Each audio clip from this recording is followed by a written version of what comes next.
Rushdie wasn't attacked because of the fatwa. He was attacked because a guy was living in his mother's basement. We have a crisis among young men, and it starts at a young age. Young men are twice as likely on a behavior-adjusted basis to be suspended. 7 in 10 high school valedictorians are women.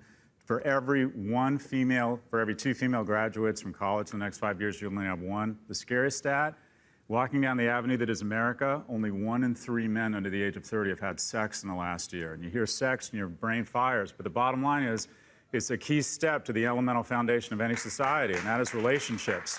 Young men aren't attaching to work, they aren't attaching to women, they aren't attaching to schools. We are producing too many of the most dangerous person in society, and we are losing out on a key.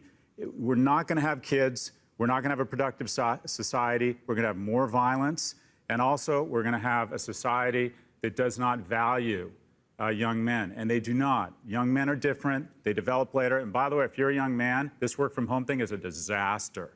They need, young men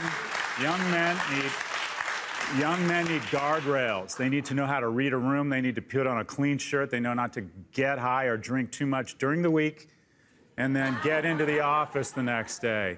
We have a crisis among young men. It is one of the most, in my view, one of the most dangerous things in our society.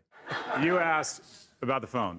Simply put, it's a disaster. Whenever technology comes into an industry, it consolidates it. Mating has been consolidated in the worst way. 50 men on Tinder, 50 women.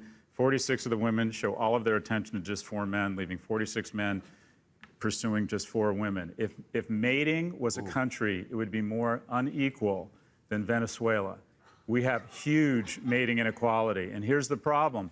When people don't get together and there's no pheromones and there's no vibe, women, and we don't like to say this on the left, primarily try and make very quick assumptions about this individual's ability to garner resources in the future.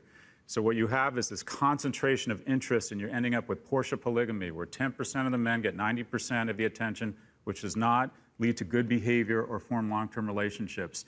E-commerce was disastrous for retail. Social media was disastrous for everybody. Online dating is disastrous for mating and for men. It's terrible.